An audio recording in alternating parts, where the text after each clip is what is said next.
ចិត្តសបាយក្នុងហាត់ស្តេណាតែបាត់ចំដល់ថាកដាលយើងបាត់អត់លក់នៅឋានលើធ្វើឲ្យឋានលើវីវជាមួយនឹងយើងណាមស្គាល់ដេចស្វាអូខំឯងបានទៅអត់លក់នៅឋានលើពីនេះយើងដាក់ទូឯងយកក្នុងមួយសង្កត់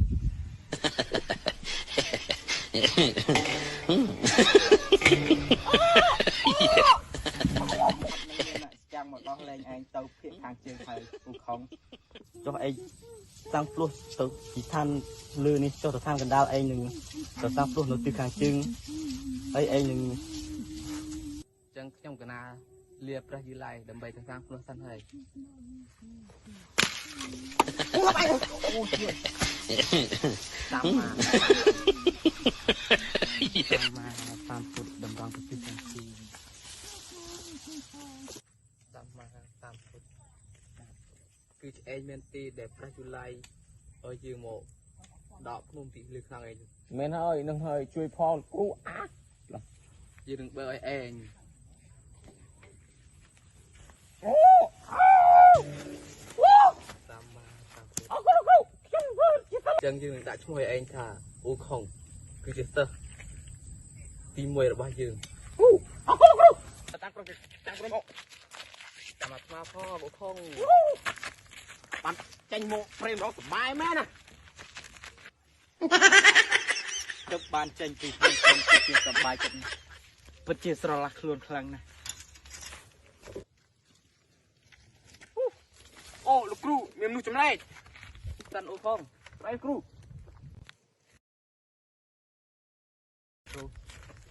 អាត្មានិមន្តទៅចម្លងខនៅទីទូភ័ក្រខាងជើងនៃជប់ភ្នំពុកមួយ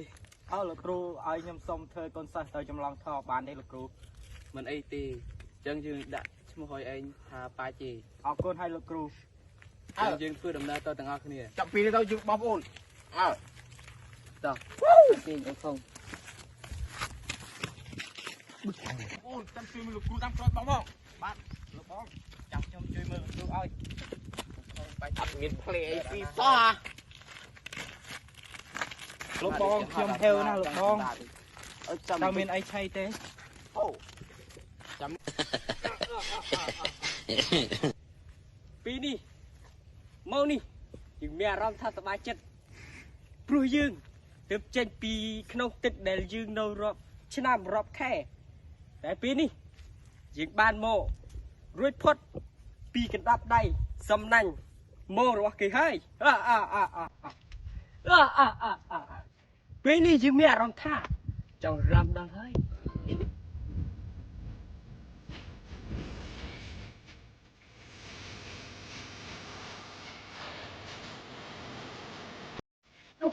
វាបាយសំខាន់ណាយើងគឺជាបាយចាស់ត្រីដែលទើបមកពីក្នុងទឹកតែអ្នកទាំង3មកពីណាអាត្មាមកពីទិសខាងត្បូងដើម្បីទៅចម្លងថានៅទិសខាងជើងអូយើងលោកគ្រូខ្ញុំសូមទៅជាមួយលោកគ្រូបានទេមិនអីទេយើងនឹងអនុញ្ញាតឲ្យឯងទៅជាមួយយើងនឹងសូមដាក់ឈ្មោះឯងថាយៈសាអរគុណលោកគ្រូអរគុណលោកគ្រូមិនអីទេសិស្សច្បងសិស្សអត់សិស្សបងទី2អូខេបងប្អូននឹងបន្តដំណើរទៅមុខទៀតមកគ្រូទៅចម្លងធ្វើតសិស្សច្បងដល់ផ្លូវ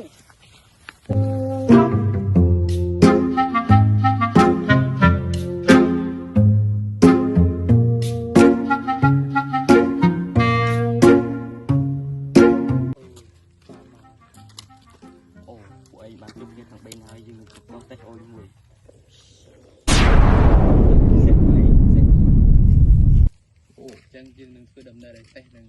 តោះយើងដើរទៅដើរដំណើរទៅមុខ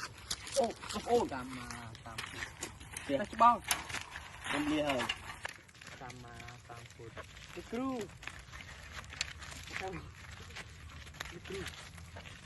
តែលោកគ្រូឃ្លានទេអាត្មាពិតជាឃ្លានឲ្យអស់កម្លាំងខ្លាំងណាស់ចាស់បងអូនបងពិតជាឃ្លានខ្លាំងណាស់យើងធ្វើដំណើរបាត់ទៅទីខាងជើងនេះគឺជាផ្លូវដែលព្រះយូឡៃឲ្យយើងទៅហូបជប់លោកគ្រូចាំមើលតាណាទៅមើលផ្លោះសិនអីទេអូខ សម្រាប់សិនចាលោកគ្រូចាំអត់ខ្មាស់អូពុតជាអីទេមកលោកគ្រូអាប់សបងអូនយើងធ្វើដំណើរទៅទៀតលោកគ្រូគេណាតាមណាលោកគ្រូអូលោកគ្រូតែយើងមិនអាចយកចូលទៅបានទេលោកគ្រូចឹងយើងទុកចង់ទេនៅទីនេះតាមទៅច្បាស់ចាំមកវិញអូទេលោកគ្រូពិតជាទំនើបមែនបានហើយយើងដាក់វានឹងហើយដំណើរទៅមុខទៀតខ្លាចមិនទាន់ថ្ងៃលិចតាមខ្ញុំហេវហើយលោកគ្រូអូលោកគ្រូសោកលោកគ្រូយើងនឹងចាត់ឯងគ្រាន់ឆ្មានេះយើងជ្រុលឡើងពីអូន